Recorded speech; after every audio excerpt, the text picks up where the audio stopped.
짠! 안녕하십니까 여러분들. 역사는 차차차 두둥. 네. 자 여러분들 이제 우리 드디어 역사의 반바퀴를 벌써 돌았습니다. 전근대가 끝났고요. 자 이제 근현대로 들어오게 됩니다. 여러분 이 한능검 기본에서는요 사실은 뭐 앞에 있는 전근대가 조금 더 비중이 높기는 해요.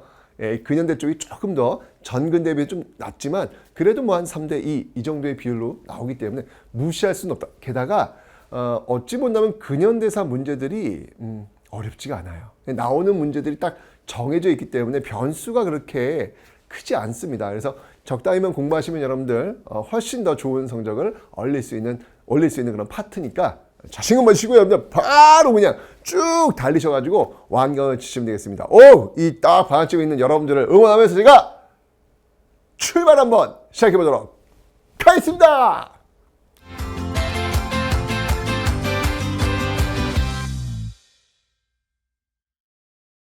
자, 여러분들 이제 이 19세기 조선은 침몰하고 있습니다.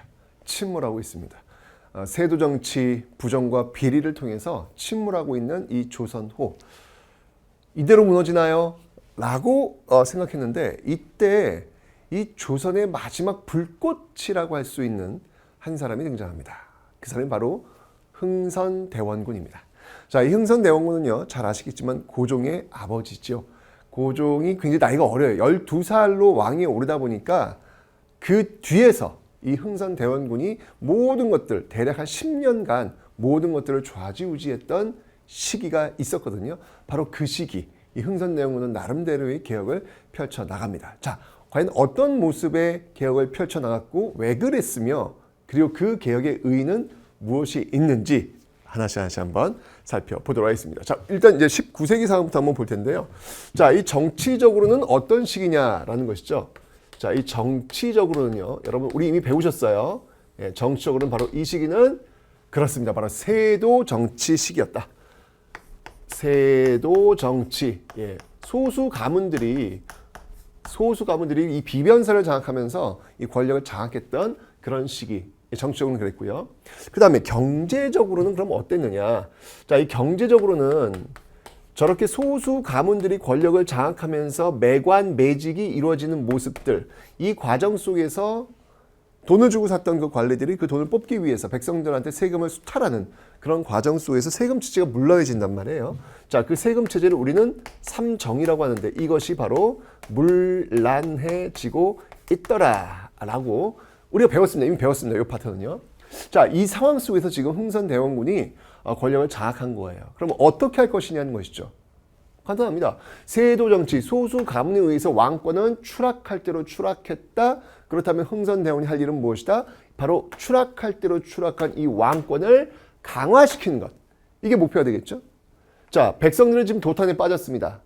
세금 수탈 때문에 너무 힘들어합니다. 이거 어떻게 해야 될까요? 고쳐야죠. 바로 민생 안정. 즉 이런 모습들로 왕권 강화와 그리고 민생 안정이라는 목표를 가지고 흥선대원군은 이제 대내 개혁을 단행하게 되는 것이죠. 자, 그렇다면 이 대내 개혁을 하기 위해서 이 왕권 강화와 민생 안정 이게 핵심이에요, 여러분들. 이걸 하기 위해서 어떻게 했을까? 자, 그 방법들에 대해서 한번 지금부터 하나씩 한번 살펴보는 시간을 갖도록 하겠습니다. 먼저 왕권 강화입니다. 왕권을 강화하기 위해서 어떻게 했냐는 거예요. 자, 첫 번째는 여러분들 일단 여러분들 아까 설명드린 이 세도 가문, 소수 가문들이 장악하고 있었던 기구가 어디다? 비변사다. 조선 전기 중종 때부터 만들어져 가지고 점점 권력을 키워오다가 여기까지 온 거예요. 자, 이 비변사 때문에 이 왕권이 서질 않아. 그럼 어떻게 할까요? 당연히 흥선대원군 입장에선 이 비변사를 폐지해야죠. 네, 맞습니다. 그래서 비변사를 폐지시키는 그런 모습들을 보이고 있고요. 이게 왜냐면 비변사에 이제 모든 권력이 지금 집중돼 있단 말이에요. 그러니까 그 권력 집중을 분산시키는 것이죠. 어떻게? 자, 그래서 행정과 군사가 다 몰려 있는데 행정과 군사를 떨어뜨려 놓는 거예요. 의정부 다시 복원시키는 것이죠. 행정을 담당하는 의정부, 그 다음이 삼군부, 군사를 담당하는 삼군부 따로따로 같이 하지 말고 따로따로 이렇게 분리를 시켜놓는 그런 모습들. 이러면서 이제 비변사가 이제 폐지가 되는 그런 모습들이 보여지고 있습니다. 자, 그 다음에 항상 개혁을 할 때는 여러분들 이 법전이 굉장히 중요해요. 여러분들 지금 조선시대 4개의 법전 키워드 기억해 놓으시라고 제가 설명드렸습니다. 첫 번째는 뭐였죠, 여러분들? 그렇죠. 성종 때 완성, 세조 때 출발하고 성종 완성되었던 경국대전. 그리고 그의 속편, 영조 때 속대전. 그리고 그의 손자 정조 때 만들었던 대전 통편. 그리고 하나 더. 예, 바로 이 흥선대원군 때 만들었던 바로 이 대전 회통이라는 게 있습니다. 대전 회통. 이라는 이런 법전 통해 가지고 이제 정비하는 거예요. 또 하나 본다면 육전조례와 같은 법들을 정비하면서 개혁을 끌고 나가려는 모습을 보여주고 있더라라는 것입니다. 개혁은 항상 이렇게 법의 정비와 연결되고 있는 것입니다. 그렇죠? 자, 뿐만 아니라 뭔가 좀 이렇게 왕권이 좀 있어 보여야 될 거 아니에요. 그죠? 그래서 임진왜란 때 불타가지고 정말 폐허가 되어서 몇백 년간을 그냥 방치되어 있던 건물이 하나 있습니다. 바로 이 조선의 정중앙 센터 정궁, 바로 경복궁이죠. 그 몇백 년 동안 이 잡초만 무성했던 이 경복궁을 다시 중건하는 것, 이것이야말로 정말 왕권을 정말 바로 서는 어떤 그런 모습 아니겠느냐라고 해서 이 경복궁을 중건시킵니다. 여러분들이 지금 보고 있는 경복궁의 일반적 모습들은 바로 이때 흥선대원군 때 만들어진 것이다 라는 거예요. 여러분들 이게 엄청난 사업입니다. 엄청난 역사거든요. 당연히 뭐가 많이 들까요? 뭐니 해도 머니죠. 네, 뭐니. 자, 그래서 여러분 이때 돈이 모자라니까 이걸 어떻게 해결했냐면 이 경복궁 중건을 위해서 기부금을 받습니다. 네, 기부금을 받습니다. 그래서 그 기부금이 뭐냐면 원에서 납부하는 돈. 네, 원에서 납부하는 돈인데 이게 할당이 돼요. 원래 이게 기부금은 내가 원에서 내야 될 거 아니야. 근데 이게 할당이 돼 버리네. 그러면서 이제 원래 원에서 납부하는 돈인데 그게 아니라 왜곡되어 가지고 원망하면서 납부하는 돈이 이렇게 이제 알려질 정도로 아주 그냥 많이 긁었나 봐요. 그 다음에 또 뭐가 있냐면 당백전이라고 있어요. 돈이 모자라니까 돈을 찍어내는 거야. 돈이 모자라니까 돈을 찍어낸다. 여러분들 이러면 어떤 일이 벌어질까? 당백전은 뭐냐면 일당백이야. 무려 100배의 가치로 튀겨오르는 그런 화폐를 발행한 겁니다. 예를 들면 지금 여러분들 우리 최고의 화폐가 5만 원이죠. 근데 5만 원의 100배나 되는 화폐를 발행한다 생각해 봅시다. 5만 원의 100배면 얼마야? 50만. 500만 원짜리 지폐를 발행한다고 생각해 봐요, 여러분들. 자, 일로 와봐. 자, 합격했어. 한능고 합격했어. 수능 합격했어. 좋아. 자, 500만 원이야. 이게 뭐야? 이게 여러분들 근데 사실 지금 세뱃돈이 좀 이래요. 세뱃돈이 5만 원짜리가 있다 보니까 무슨 뭐 세배하면 5만 원을 받아야 된다는 기대감들이 있는 것 같아. 눈빛이. 옛날에는 만 원짜리 이거 만 원 줘도 그런데 이제 5만 원 있으니까 만 원이 왜 이렇게 상대적으로 이렇게 초라해 보이지? 그런 거예요. 무슨 말이냐면 이 화폐가 이제 커져버리면 물가가 그만큼 상승할 수밖에 없는 거예요. 화폐 가치는 떨어지는 거죠. 그죠? 즉, 이 당백전의 발행을 통해서 우리가 예측할 수 있는 것은 경제학적 용어로 뭘까요? 인플레이션. 물가의 가치는 올라가고 화폐의 가치는 떨어지는 인플레이션. 이런 어떤 모습들이 발생할 수밖에 없는 그런 부작용도 분명히 있더라라고 하는 거. 왕실의 권위를 내세우기 위해서 어느 정도 그 희생하는 어떤 그런 모습들을 지금 흥선대원군은 지금 강행하고 있는 겁니다. 자, 그 다음에 이렇게 중앙에서 이게 다 지금 중앙에서 왕권을 강화하기 위한 어떤 그런 내용들이란 말이에요. 그 다음에 지방도 있습니다. 이 지방엔 말이죠. 이 왕권을 끊임없이 견제하는 그 지방 세력들이 있어요. 네, 그 세력들의 그 출발점이 어디냐면 바로 서원이라는 곳이죠. 이 서원에 모여가지고 작당들을 한단 말이죠. 흥선대원이 볼 땐 이것들이 여기 모여가지고 그냥 막 우리가 어떻게 하면 어떻게 할까 막 이렇게 욱작욱작하는 이 모습. 서원은 그 기능을 잃었다. 원래 서원이라고 하면 여러분들 주세붕의 백운동 서원에서 출발해가지고 이황이 이런 교육기관 정말 좋습니다라고 해서 소수소원으로 사액시켜놓고 굉장히 많아졌잖아요. 출발이 됐는데 지금 와서는 서원이 오히려 부정과 비리의 온상이 되고요. 이 서원은 여러분 교육과 제사를 지내잖아요. 그 제사를 지낼 때 그 지역민들로부터 이 고열을 빨아내면서 제사를 딱 하는 이런 모습들도 있거든요. 그러니까 이 문제가 있다라고 해서 이 흥선대원군이 이 서원을 과감하게 정리합니다. 네, 그래서 한 47개소, 47개소만 남겨두고 싹 정리하는 그런 모습들. 근데 여러분들 이게 쉽다고 생각하시면 안 돼요. 서원을 중심으로 하고 있는 기득권 세력들이 있어요. 근데 지금 그들과 정면으로 부딪히고 있는 거예요. 기득권을 갖고 있는 사람들과 싸우는 건 쉽지 않습니다. 뭐 예를 든다면 여러분들 이런 표현하면 조금 떨린가. 예를 들면 국회의원 인원수 있잖아요. 국회의원 인원수 줄이자라고 했을 때 그게 쉽게 될까? 쉽지 않아요. 왜냐면 또 국회의원들이 갖고 있는 또 힘이라는 게 있잖아요. 근데 그걸 줄이자라고 하면 오히려 반발이 심하겠죠. 그들이 또 법 만드는 사람들인데. 그러니까 잘 뽑아야 돼요. 잘 뽑아야 됩니다. 그러니까 쉽지 않다는 이야기예요.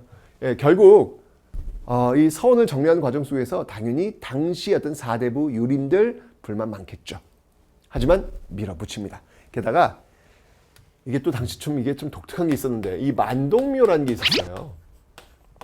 이 만동묘도 폐지합니다. 만동묘는 뭐냐면 중국 황제 즉 임진왜란 때 우리를 도와주었던 명나라 그 명나라 황제를 제사 지내는 거예요. 중국도 안 지내. 우리만 지내. 그것도 중국 황제를. 이상하잖아. 정말 뼛속까지 이 사대주의 근성에 젖어 있는 이 모습들. 지금 혹시 우리는 그런 모습이 있는 건 아닌지 또 이렇게 둘러보게 됩니다. 우리가 지금 이렇게 100여 년 전 모습 보면서 뭐야.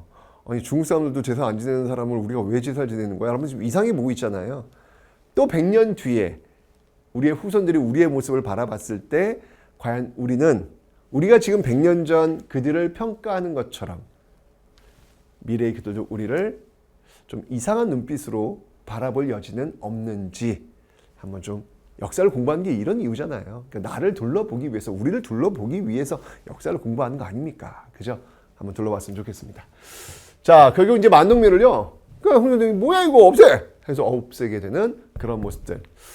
근데 지금 이게 너무 기득권과 지금 정면을 부딪히는 모습들이 조금 불안은 합니다. 어쨌건.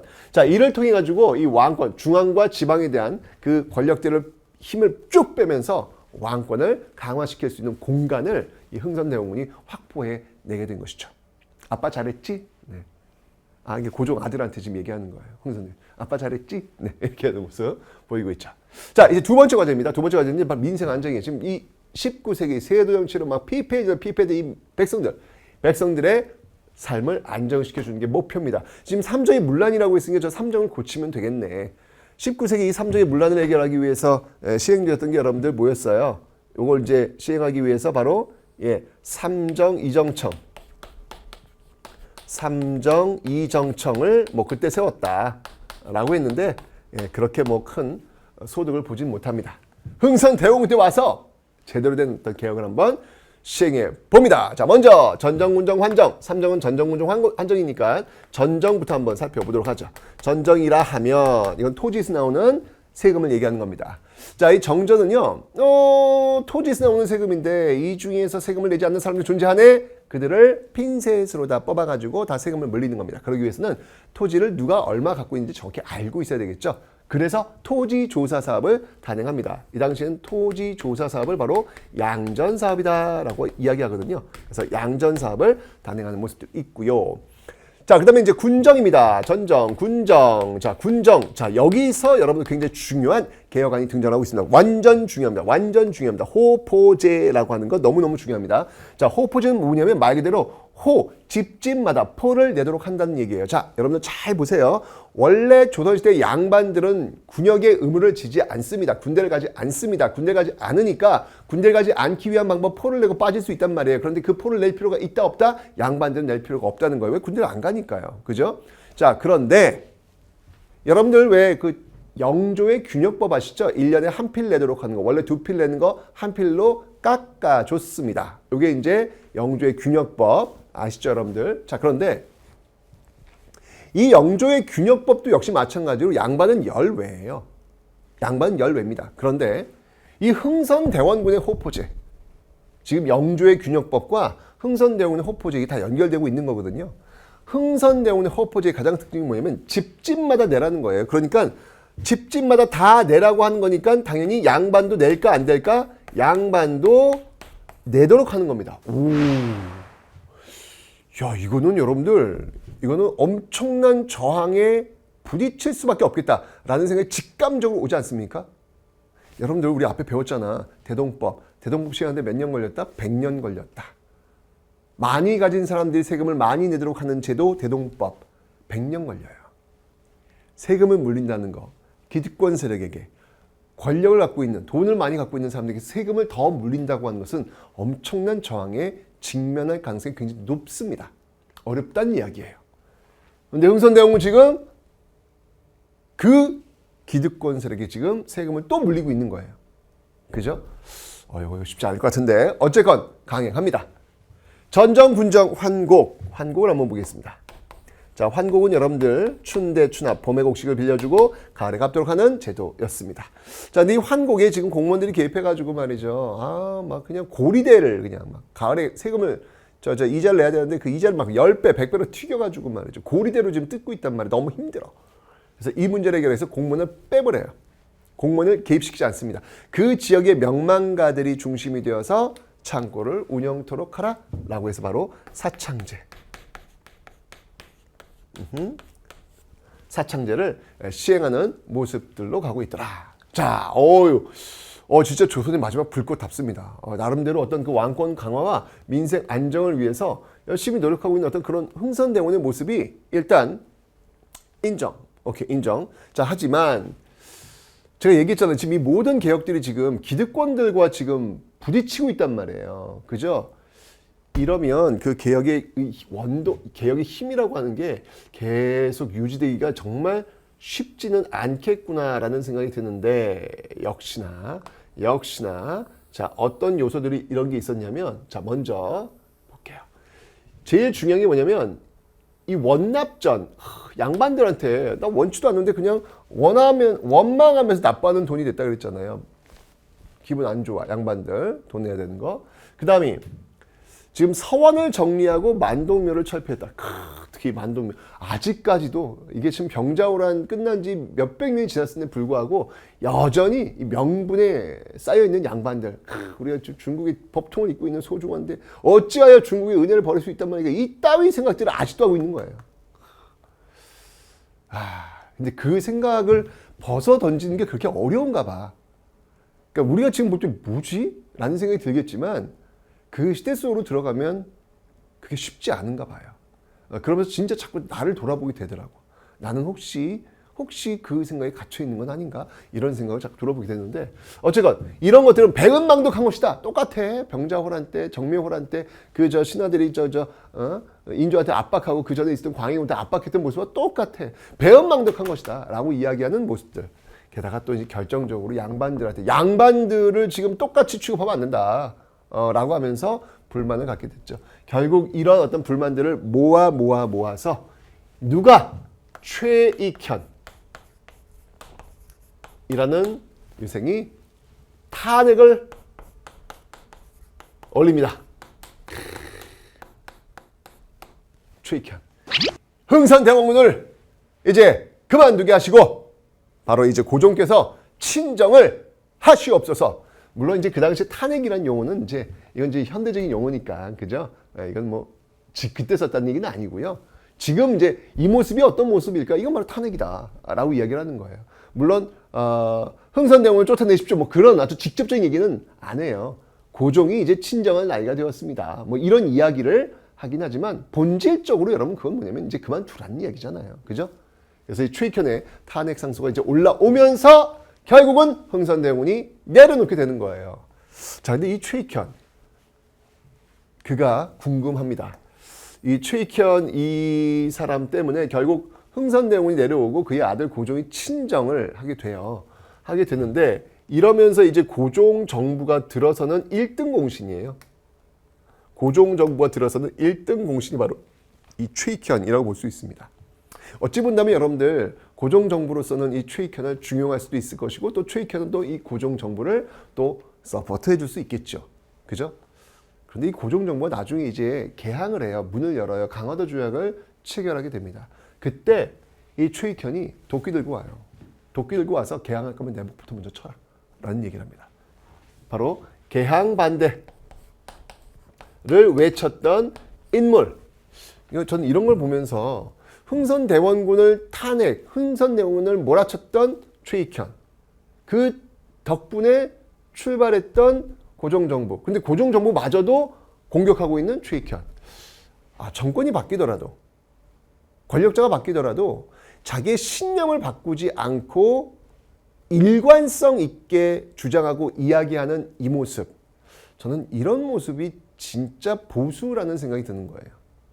정권 바뀌었다고 해가지고 언제 그랬냐는 듯이 이 정권에 맞춰가지고 좋아하는 말만 하는 그런 모습들은 저는 이게 보수는 아니다라는 생각이 드는 것이죠. 보수의 어떤 그 가치를 딱 잡고 이게 정권이 바뀌건 그대로 있건 아닌 건 아니라고 이야기할 수 있는.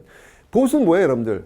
지금 현재 우리가 가치 있게 지켜야 할 그 원칙들을 일관성 있게 지켜내자고 주장하는 사람들이 보수거든요. 그런 모습들을 이 최익현이 지금 보여주고 있는 것이 아닌가라는 생각이 듭니다. 자, 그리고 여러분들 이 최익현은요, 나중에 또 이제 일제가 막 밀고 들어오는 그런 상황 속에서 의병을 또 일으키죠. 특히 대표적인 의병이 바로 을사늑약 우리의 외교권을 박탈했던 이 을사늑약 체결에 반대했던 을사의병에서 또 이분은 등장을 하십니다. 그러니까 일관성이 있어요. 이분의 삶 속에서 이분은 우리의 어떤 전통, 우리의 모습을 잃어버리는 것을 결연히 반대하면서 싸우러 나갔던 그런 어떤 선비가 아닐까라는 생각이 듭니다. 바로 최익현이었습니다.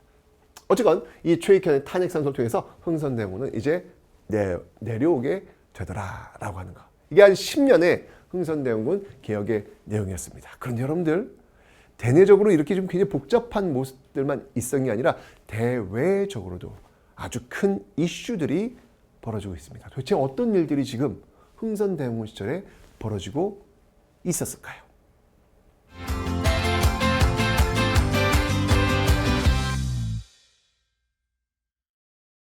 자, 이제 여러분들 흥선대원군의 그 대외 정체, 어떤 일들이 벌어지고 있는지 한번 보도록 하겠습니다. 자, 다시 한번 우리는 19세기 상황으로 돌아가 봅니다. 19세기 대내적으로 보면은 이제 세도 정치와 그다음에 삼색 문란이라고 했는데 19세기 대외적으로는 또 어떤 일들이 있었냐면 일단 이 서양 세력들이 서세 동점의 시대였습니다. 즉 서양 세력들이 동쪽으로 점점 밀고 들어오는 그런 상황. 자, 그러다 보니까 어떤 일이 벌어지냐면 여기서 바로 이양선들, 이양선들이 우리 해변가에 많이 나타나요. 이양선이라고 하는 건 다르다는 얘기예요. 모양이 다른 배들. 그렇죠. 우리가 이전에 봤던 엄청나게 큰 배들이 등장을 하는 거예요. 이렇게 많아지는 거예요.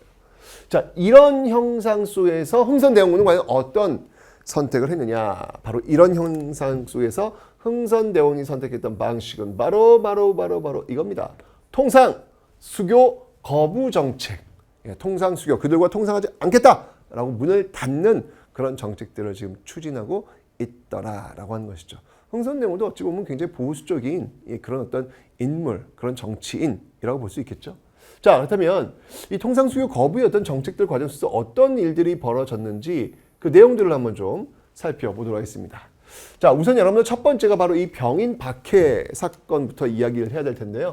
1866년도에 있었던 사건입니다. 무슨 말이냐면 여러분 우리 전 시간에 배웠죠. 앞에서 지금 천주교, 서학 이런 것들이 굉장히 많이 유행을 하고 있었단 말이에요. 평등을 이야기하면서. 근데 문제는 뭐냐면 제사를 지내지 못하도록 하고 있단 말이야. 제사를 지내지 못한다.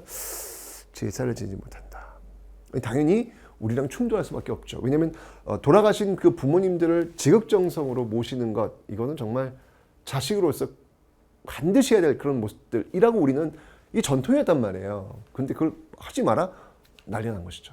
자, 그러면서 이 천주교 신자들에 대한 박해가 이루어집니다.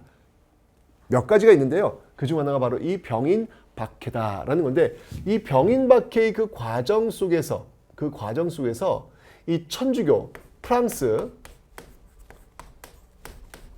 이 천주교 선교사마저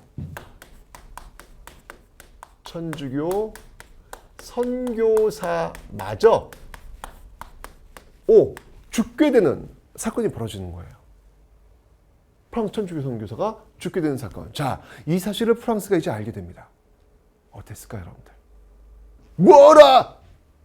그 미개한 것들이 그 당시 그 서양인들이 동양인들을 바라보는 관점이 이랬거든요, 여러분들. 미개한 것들. 이게 얼마나 위험한 생각이에요, 여러분들. 예, 미개하다니. 그렇게 이야기하면 안 되죠, 여러분들. 사실 어떻게 보면은 프랑스, 옛날 그 프랑크 왕국, 그때 이거 아시아에 비교하면 정말 더 미개하거든요. 그러니까 이런 관점은 안 된다는 거예요. 제가 지금 이야기한 것도 사실은 안 되는 거예요. 그러니까 누가 누구를 미개하다라고 이야기하는 것 자체가 굉장히 비문명적 발상이라는 겁니다, 여러분들. 누가 더 잘났고 누가 더 못났고 이렇게 이야기하는 그 유치한 이런 방식들이 굉장히 위험하다는 거예요. 누구나 이 땅에 살고 있는 사람들은 그 지역의 환경 속에서 최선을 다해서 살아왔던 그 사람들의 이야기가 켜켜이 쌓아 올린 게 역사거든요. 근데 누구는 뛰어나고 누구는 미개하고 이런 발상 자체가 위험하다라는 걸 제가 다시 한번 설명을 드리는 겁니다. 근데 이제 그랬단 말이에요. 이것들이 미개한 것들이 우리를 죽여 가만히 있지 않겠죠? 자, 조금 있다가 무슨 일이 터질 겁니다.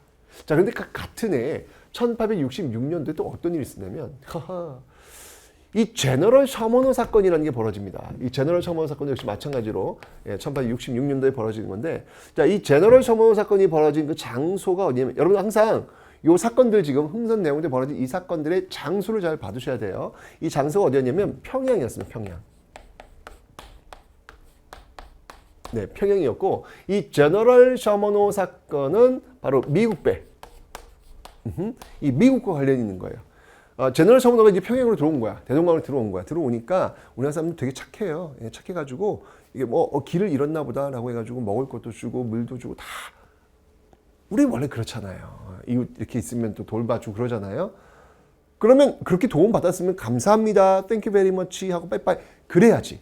근데 이것들이 밤에 이 제너럴 셔머너에서 내려가지고 이 마을을 덮칩니다. 무슨 일이 벌어지는지 느낌이 오시죠, 여러분들? 자, 이렇게 되니까 우리나라 사람들이 좀 착해요. 착한데 한번 이렇게 확 돌면 이게 또 걷잡을 수가 없습니다. 무섭죠.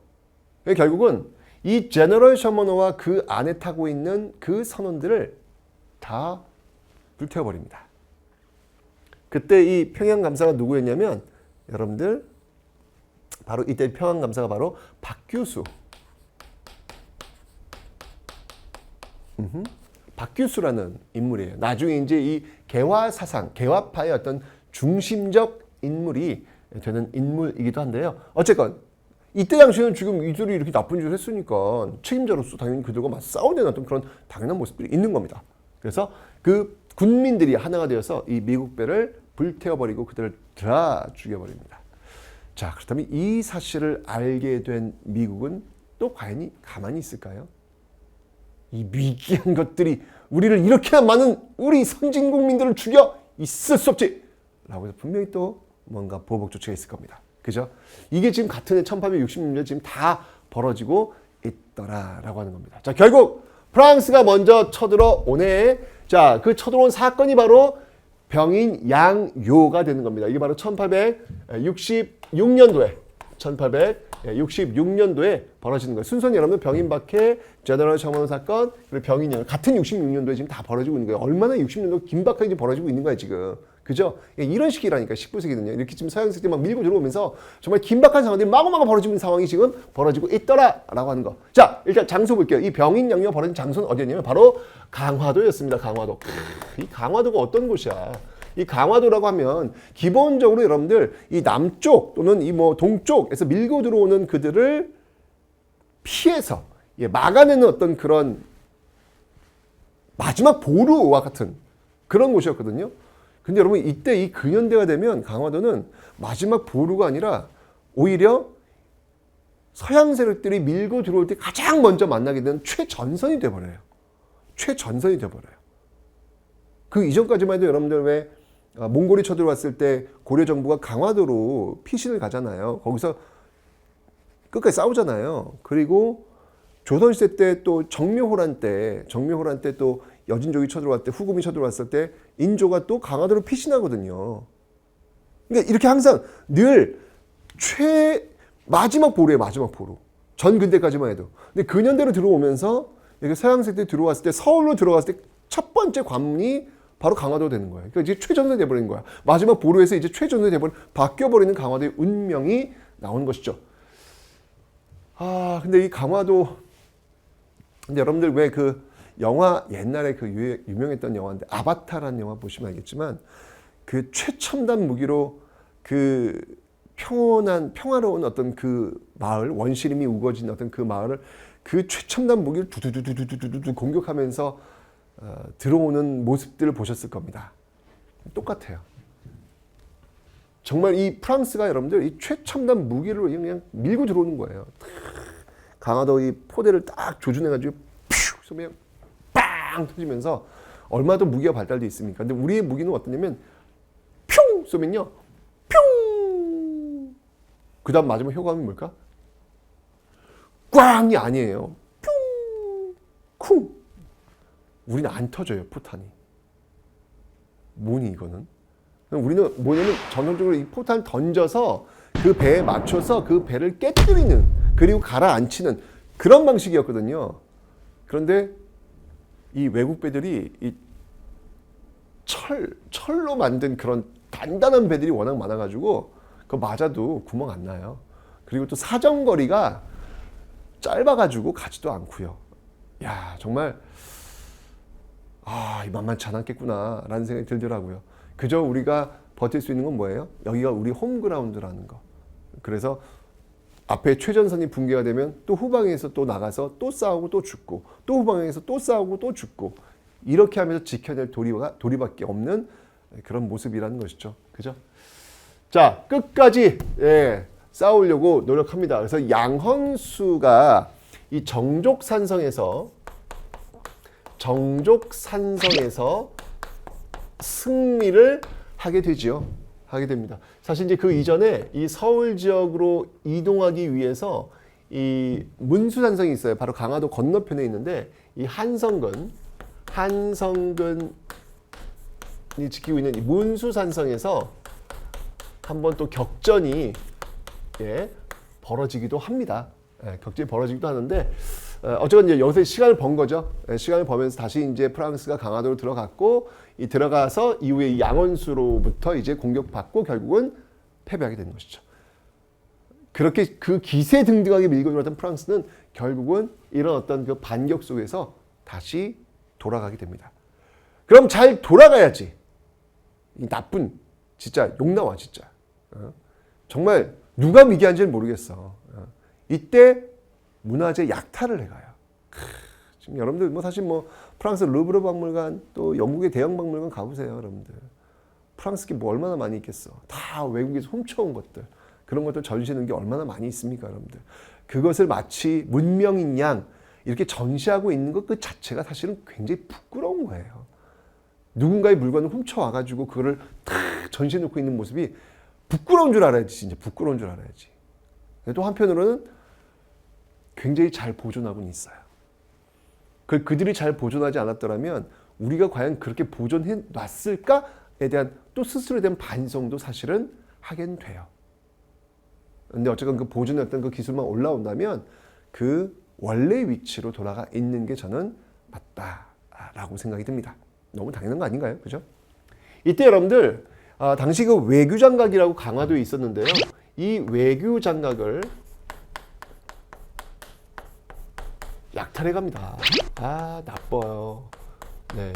이 외교장각을 약탈해 가는 이런 모습들이 나타나고 있더라라고 하는 거. 이 외교장각을 결국 되찾으려고 지금 얼마나 노력했습니까? 특히 이제 돌아가신 박병선 박사님께서 그 프랑스의 그 도서관에서 거기 취업하셔가지고 계속 그분의 목표는 딱 하나였어요. 외교장각을 찾는 거. 그 찾는 과정 속에서 엄청난 보물이 하나 발견됐죠. 직지심치요절. 현존하는 세계에서 가장 오래된 금속 활자본을 그 과정에서 찾아내는 거예요. 그리고 외교장각도 찾아내셨죠. 결국 돌아왔습니다. 물론 우리의 소유가 된 건 아니고요. 임대 형식으로. 아니 누가 누구를 임대를 해? 그 우리 건데 프랑스가 왜 우리한테 임대를 하냐고. 어쨌든 간에 임대 형식으로 지금 돌아와 있는 그 모습들. 이게 이제 바로 그런 역사가 있는 거예요. 네, 이렇게 해서 결국 이 병인 양육. 와우. 아, 만만치 않다. 이 외국과의 어떤 싸움이 만만치 않다라는 것을 지금 보여주고 있는 한 장면이 되겠습니다. 자, 그런데 2년 뒤에 아주 놀라운 사건이 하나 또 벌어지게 됩니다. 어떤 사건이 벌어지냐면요. 바로 1, 2, 3. 네 번째 사건이에요. 네 번째 사건. 순서를 좀 보자는 얘기예요. 네 번째 사건. 이게 뭐냐면 바로 오페르트라는 이 오페르트는 또 독일인이에요. 독일인. 이 오페르트의 남연군묘 도구를 시도합니다. 1868년에 말이죠. 남연군이 누구냔 말이에요. 남연군이 바로 그 당시 정권의 실세였던 바로 흥선대원군의 아버지 임금 고종의 할아버지예요. 그러니까 이 오페르트라는 사람이 이 당시 실세의 그 아버지의 시신을 탈취해가지고 통상 협상을 하려고 하는 거야. 미친, 진짜 욕 나오지 않아요, 여러분들? 예? 이 말이 돼? 아니, 어떻게 죽은 시신을 갖고 협상을 하려고 그래? 아니, 도대체 누가 야만이고 누가 미개인지 이 모습을 보면, 와, 다들 미쳤구나. 라는 그런 생각이 듭니다. 이제 이 지역이 어디냐면, 지역이 이제 충청도 덕산이라는 지역이에요. 위치는 여러분 잘 봐두셔야 돼요. 예, 충청도 이 덕산, 예산, 네, 이쪽인데요. 이쪽에서 이 삽 들고 와가지고 삽질을 하고 있는 거야. 삽질. 밤에. 이 지역에 살고 있는 사람들이 밤에 자다 보니까 이상한 소리가 들려. 봤더니 뭐야? 흥선대원군 아버지 남연군면으로 지금 어느 이상한 사람들이 지금 도구를 하고 있는 거야. 그래서 막 돌멩이 던지고 막 그냥 소리 지르고 뭐 총빵 쏘고 난리도 아니었죠. 근데 이제 서해 쪽이 이제 바다가 물이 빠지잖아요. 결국은 물이 빠져나가면서 더 이상 삽질하지 못하고 결국은 실패하고 돌아가게 됩니다. 그래서 독을 시도라는 말이 있는데 어쨌건 이 소식을 알게 된 흥선대원군과 그 정부 어땠겠어요, 여러분들? 난리가 났겠죠. 야, 이거 서양 것들 이거 상종도 못할 인간들이구나. 어떻게 이건 뭐 얘네들은 뭐 부모도 없나 보다. 얘네들은 이건 뭐 라고 하면서 더욱더 문을 걸어 잠그게 되는 그런 어떤 계기가 바로 이 사건이 되었던 것이죠. 그리고 나서 또 3년 뒤 드디어 이제 미국이 이제 움직입니다. 왜? 제너럴 자문원 사건이 원인이 되어서 밀고 들어온 사건이 바로 이 신미양요가 되는 겁니다. 1871년. 자, 똑같이 어디냐면 역시 또 강화도예요. 예, 역시 또 강화도가 이제 또 주 무대가 되고 있는데, 자, 여기서 이제 활동했던 인물, 바로 이 어제연과 광성보 전투를 여러분들이 잊으시면 안 되겠습니다. 이 어제연과 광성보, 정말 이 강력한 무기를 갖고 막 조준해서 들어오니까 어떻게 방법이 없는 거예요. 어제연과 함께 그 수많은 사람들이 목숨을 잃어가면서 지켜내려고 했던 그 모습, 그 현장이 바로 이 강화도였다라는 사실이죠.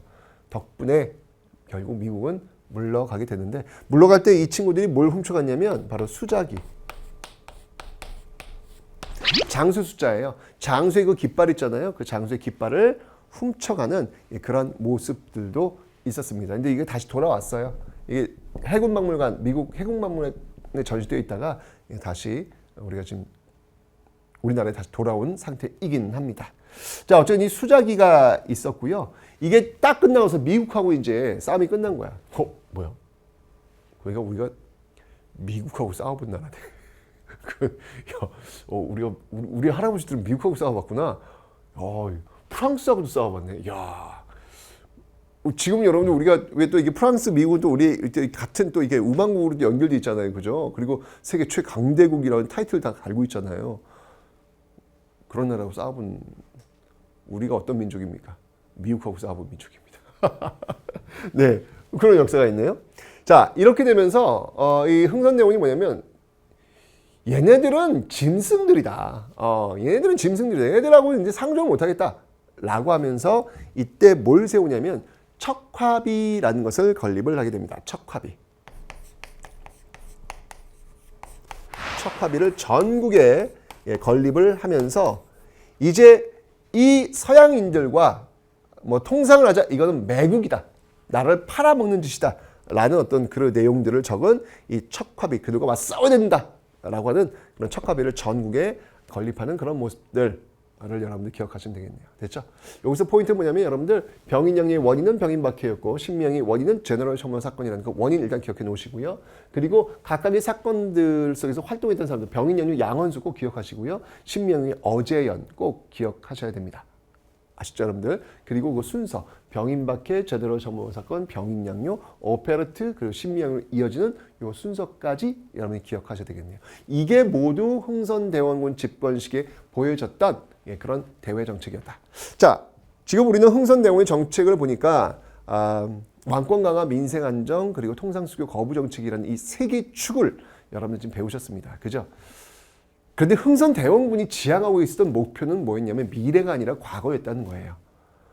비록 개혁을 하고는 있지만 그가 지향하고 있는 나아가고 싶은 곳은 뭐였냐면 옛날에 그 왕권이 강화되었던 그 왕국의 시대로 돌아가고자 했던 모습들 이런 것들이 바로 그 개혁의 방향 근대를 향한 모습과는 좀 달랐다는 한계가 있다는 겁니다. 열심히 여러분들 살고 열심히 공부하고 열심히 무언가를 하는 것 중요해요. 근데 중요한 건 뭐냐면 어디를 향해 가고 있는지는 인지할 필요가 있다는 거예요.